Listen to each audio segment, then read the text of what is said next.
Бейнебаянды бастамас бұрын айта кетейін. Каналға аз ғана адам жетпей тұр. Подписка басып кетсеңіздер, разы боламын. Бұл ешкімге айтылмаған сыр. Толық әңгімесін видеодан тыңдаңыз. Айгүл 15-ші рет босанатын бөлмеге кіргенде ешкім таңғалмады. Дәрігер де, акушерка да, тіпті өзі де. Тағы да сіз бе? Деді жас медбике сыбырлап. Айгүл басын изеді. Көзінде қуаныш та жоқ, қорқыныш та жоқ. Тек бір түрлі тыныштық. 42 жаста, 14 баланың анасы. Ешқашан қорғанбаған. Ешқашан жетеді деп ойламаған. Ал күйеуі Серік, иде емес, әдеттегідей. Ұлма қызба айырмасы жоқ, деді ол дәрігерге. Тек аман туса болды. Бұл сөзді өзі де механикалық түрде айтты. Сол сәтте ішінен бір нәрсе сынып кеткендей болды. Айгүл 17 жасында тұрмысқа шықты. Ауылдағы ең пысық жігітке. Әйелдің бақыты бала дейтін енесі. Қорғану кінә дейтін күйеуі. Құдай береді дейтін бәрі. Ал Айгүл үндемеді. Бірінші бала, екінші, үшінші, төртіншісінде Серік ішіп келіп. Тағы да қыз болса, өзім біл, деді. Қыз болды. Айгүл үндемеді. Бесіншіде күйеуі басқа әйелге кетіп, бір жылдан соң қайта оралды. Айгүл тағы үндемеді. Алтыншы балада оның тістері түсе бастады. Жетіншіде шашы ағарды. Сегізіншісінде дәрігер. Сіздің ағзаңыз шашады, деді. Айгүл сол кезде бірінші рет. Ал менше, деп сұрағысы келді. Бірақ сұрамады. Толғақ басталды, деді акушерка.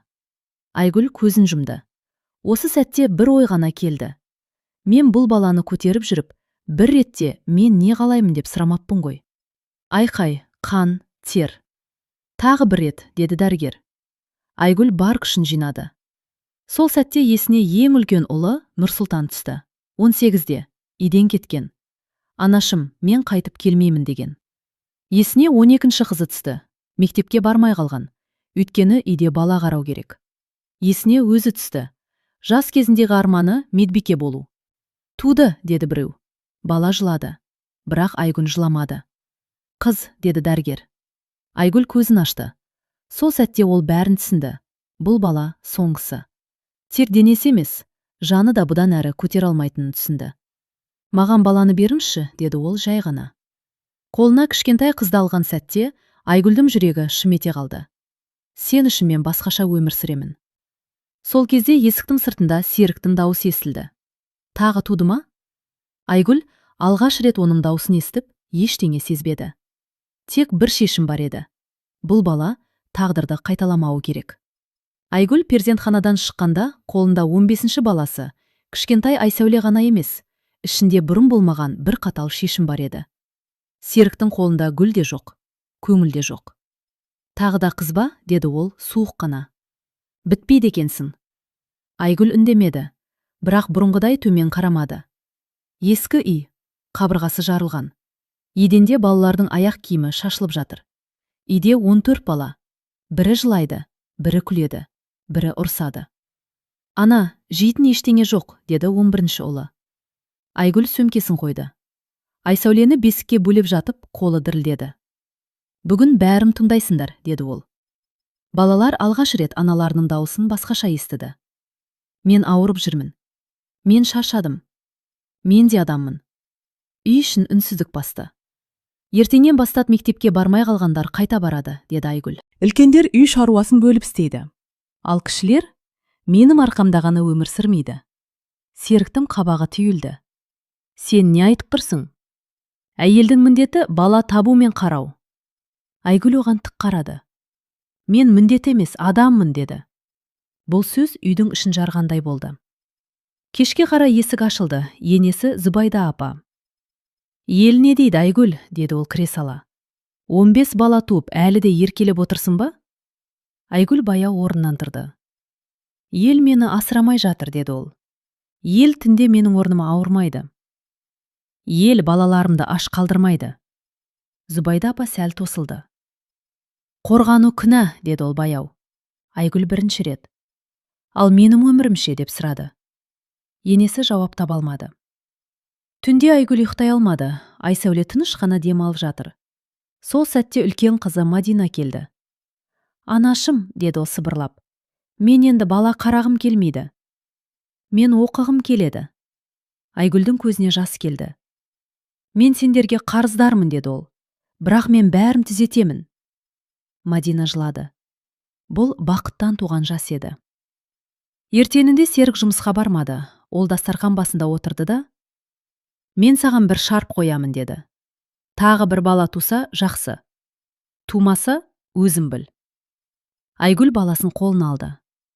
«Жоқ», деді ол жай ғана. Серіктің көзі бақырайды. «Не жоқ?» «Мен енді бала таппаймын. Мен қорғанамын. Мен дәрігерге барамын». Үй ішіне дауыл кіргендей болды. «Сен мені тыңдамайсың ба?» деп айқайлады Серік. Айгүл алғаш рет қорқпады. «Мен өзімді тыңдаймын», деді. Сол сәтте ол білді. Бұл сөздерден кейін артқа жол жоқ. Сол түні Серік үйден шығып кетті, қайтып оралмады. Айгүл балалармен қалды. Қорқыныш бар еді, бірақ үміт те бар еді. Айсәуле бесікте қозғалды. Айгүл оған қарап: «Сен менің соңғы үнімсің», деді. «Мен сен үшін күресемін». Ал терезенің сыртында ауыл іші гуілдеп тұрды. Ел сөз айтып жатыр, айыптап жатыр. Бірақ Айгүлдің ішінде алғаш рет тыныштық пайда болды. Серіктің үйге оралмағанына 3 күн болды. 3 күн Айгүл үшін 3 жылдай өтті. Балалар үнсіз. Ең кішілері ананың көзіне қарап жүр. Үлкендері бірдеңені сезіп тұр. Таңертең Айгүл бас айналып есіктен сүйеніп қалды. Кеудесі қысып, тынысы тарылды. «Ана!» деп айқайлады Мадина. Айгүл еденге отырып қалды. Аудандық аурухананың дәлізі суық еді. Дәрігер ұзақ қарап отырды да: «Сіз көп босанғансыз», деді. «Ағзаңыз қатты әлсіреген». Айгүл үндемеді. «Егер тағы көтерсеңіз», дәрігер тоқтады, «кірі қалмауымыз мүмкін». Сол сөз Айгүлдің ішін тілгілеп өтті. «Демек, мен дұрыс шешім қабылдадым», деді ол жай ғана. Дәрігер басын изеді. «Бірақ сізге қазір де күтім керек. Демалыс. Дәрі-дәрмек». Айгүл күліп жіберді, ащы күлкі. «Менде демалыс жоқ», деді. Үйге қайтып келе жатқанда көрші әйел тоқтатты. «Айгүл, сен білесің бе?» деді ол күмілжіп. «Серік қалада бір әйелмен тұрып жатыр». Айгүл тоқтап қалды. «Жас. Бір баласы бар. Сенің балаларында артық жүк дейді екен». Айгүл сол сәтте жыламады, керісінше ішіндегі ауыр тас түскендей болды.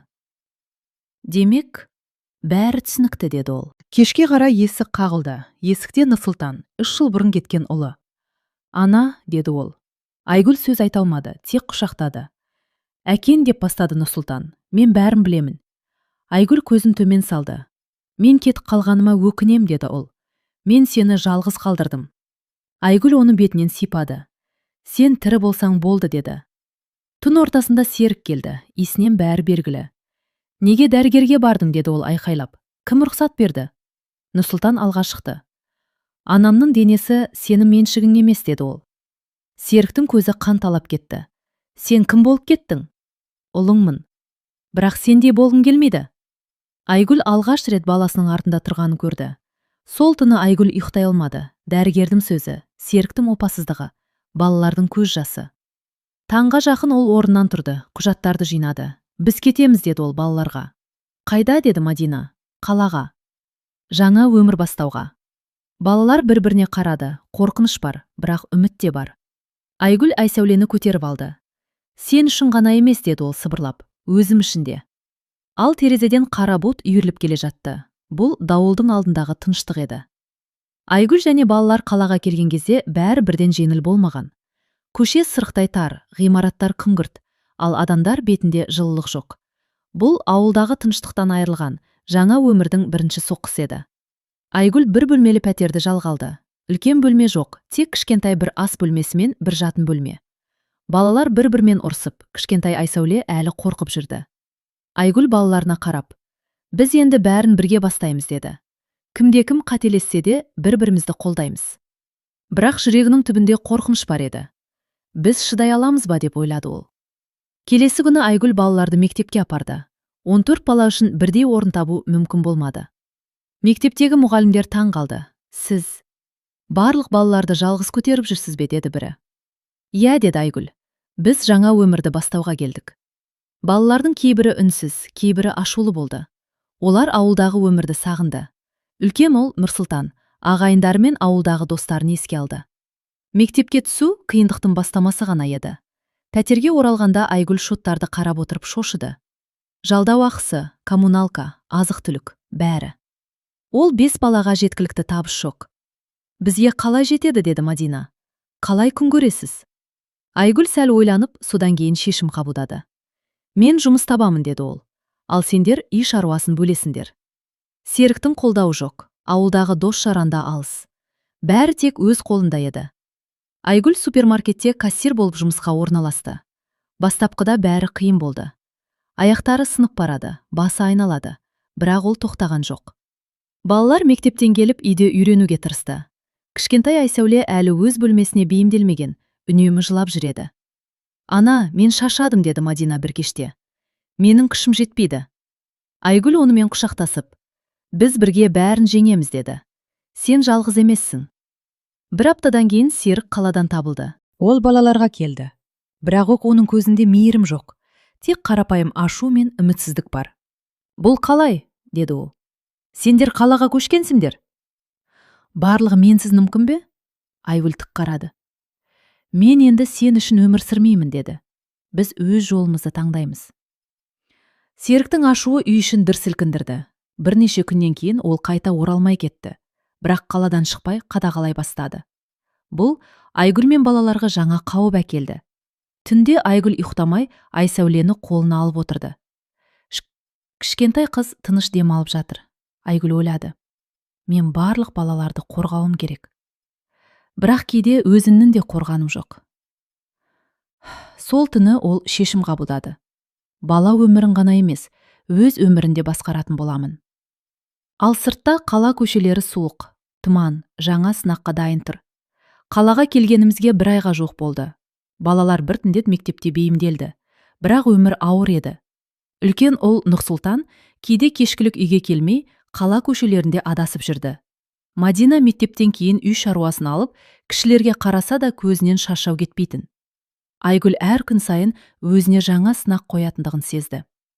Бір кеште Айгүл жұмысынан қайтып келе жатқанда, есіктің алдында Серік тұрды. Басы төмен, бірақ көзі мейірімсіз. Ана, деді ол баяу. Балақайларымды көргім келді. Айгүл балаларына қарады. Нұрсұлтан есіктің жанында тұр. Қолын қысып, құлағын ашып тыңдап тұр. Сен мені тыңдайсың ба? Деді Айгүл. Сен өмірімді қайтадан мен үшін құрбан еткің келе ме? Серіктің беті қызара түсті. Мен тек көргім келдім, деді ол сәл күмілжіп. Қарапайым көргім келсе кет, деді Айгүл. Бізге қажет емес. Серіктің тіпті сөзі жоқ қалды. Айгүл алғаш рет оның алдында қорықпады. Тек ішіндегі қатал шешімді көрсетті. Бұдан әрі, менің өмірім тек менің қолымда. Сол аптада Нұрсұлтан мектептен кеш қайтып келді. Жас жігіттің көзінде қорқыныш пен кінә бар еді. Ана, деді ол басын төмен салып.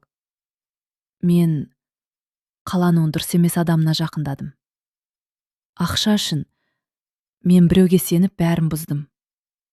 Айгүл жүрегі ауырды. Сен қандай қателік жасадым, ұлым? Деді ол жұмсақ, бірақ қатал. Мен біреуінің ақшасын ұрладым, деді Нұрсұлтан. Енді олар мені полицияға береді. Айгүлдің қолы сәл дірілдеді, бірақ ол үндемеді. Біз бәрін түзетеміз, деді ол. Бірақ өзіммен бірге жүресің. Сотқа барғанша мен сені қорғап тұрамын. Түнде Айгүл балалармен бірге отырғанда есік қағылды. Үлкен күмбірлі дауысты адам, қалалық қылмыскер тұр. Ол Нұрсұлтанның ісін біледі екен. Баланың атасы кім? Деді ол сұраулы. Ақша қарызын қайтару керек. Балалар жылап кетті. Айгүл сол сәтте ең қатал шешімін қабылдады. Сендер ештеңеден қорықпайсыңдар, деді ол. Мен бәрін өзім шешемін. Қауіп бізді қоршап тұрса да, біз бірге боламыз. Серіктің есіктен қайта оралғаны, немесе ауылдан келген көршілердің пікірі маңызды емес еді. Қазір бастысы балалардың өмірін қорғау. Айсәуле, кішкентай қыз, анасының қолында тыныш дем алды. бірақ көзінде түсініксіз қобалжу бар. Айгүл оған қарап, «Сенің өміріңді ешкім қауіпті қылмайды», деді. «Мен барымды саламын». Бала оған сенді. Бұл Айгүл үшін ең үлкен жеңіс еді. Өзінің қорқынышын жеңіп, балаларға күш беретін анаға айналды. Түнгі қала көшелері суық, жел соғып. Айгүл терезеден сыртқа қарап, ішкі дауысын тыңдады. «Мен енді ешкімге тәуелді емеспін. Бала өмірінде, өз өмірімді де өзім таңдаймын». Ал сырттағы қараңғы қала көшелері тек жаңа сынаққа дайын тұрған қауіп. Бірақ Айгүл үшін бұл қорқыныш емес, жаңа өмірдің бастамасы еді. Қала өмірі күн өткен сайын Айгүл мен балаларға жаңа сынақтар әкелді. Үлкен көшелер, көліктердің шуылы, бетінде жылулық жоқ адамдар, бәрі ауылдың тыныштығынан мүлде бөлек еді. Бірақ Айгүл ішкі дауысын тыңдап, әр қиындыққа дайын болды. Балалар мектепке біраз бейімделді, бірақ қиындық әлі күнге дейін бар еді. Мадина сабақтан соң үйге асығып келіп, кішілерге қараса да шаршаған. Нұрсұлтан мектептен соң қала көшелерінде жүріп, кейде дұрыс емес жолдарға тап болатыны белгілі болды. Айгүл жұмысқа шыққанда, пәтерде балалар өздері бір-біріне қарады. Кішкентай Айсәуле әлі қорқып, әр дыбысқа қашатын. Бір күні Айгүл кассада тұрған кезде, жас жігіт жақындап күлімдеп, «Сіз жалғызсыз ба?» деді. «Сізге көмек керек пе?» Айгүл мұны мұқият тыңдап, жай ғана басын изеді. «Мен бәрін өзім істеймін», деді ол. Қорқынышқа жол жоқ. Бір аптадан кейін Серік қаладан қайта оралды. Ол балаларға қарап тек бір сөз айтты. «Мен бармын». Бірақ оның дауысы қатал, көзінде мейірім жоқ. «Балақайларымды бақылауға аламын», деді ол. «Қалада бәрін білуің керек». Айгүлдің ішкі дауысын қатты сілкіндірген кез осы болды. «Сен бізді бақылауға ала алмайсың», деді ол. «Бала өмірі мен өзімнің өмірім тек менің қолымда». Серіктің көзі ашулы болды, бірақ ол бұл жолы ешқандай әрекет жасай алмады. Айгүлдің ішінде жаңа күш пайда болғанын сезді. Нұрсұлтан тағы да қала көшелерінде адасып кетті. Ол бір қауіпті топқа жақындап қалғанын айтады. Бұл Айгүл үшін ең үлкен соққы болды. «Ана, мен қатеге жол бердім», деп сыбырлады ол кешкілік. «Олар мені қалдыруға дайын емес. Бізге көмектесесіз бе?» Айгүлдің жүрегі ауырды. Бірақ ол өз қорқынышын жасырып, ұлына қарап, «Біз бәрін бірге түзетеміз», деді. «Бірақ сен менімен боласың. Жоқ болсаң, біз бәріміз қателесеміз». Нұрсұлтан оның сөздеріне сеніп, басын изеді. Бір түнде есік қағылды. Бұл жолы қалалық қылмыскер ғана емес, бірнеше адам есіктен кірді. Олар Нұрсұлтанға қатысты қарызды қайтаруды талап етті. «Балаңыздың атасы кім?» деді біреуі.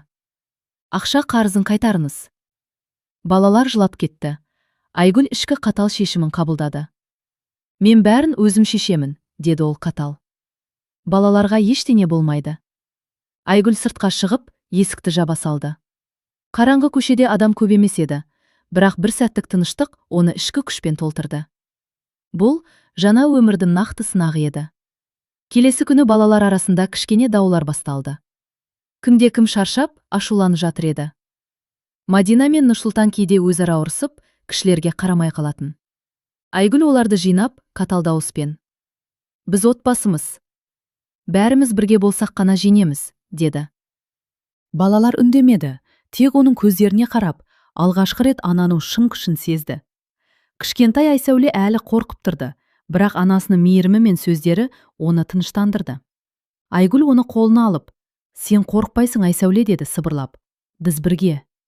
Ешкім бізді бөлмейді». Бұл Айгүл үшін ең үлкен жеңіс еді. Өз қорқынышын жеңіп, балаларға күш беретін анаға айналды.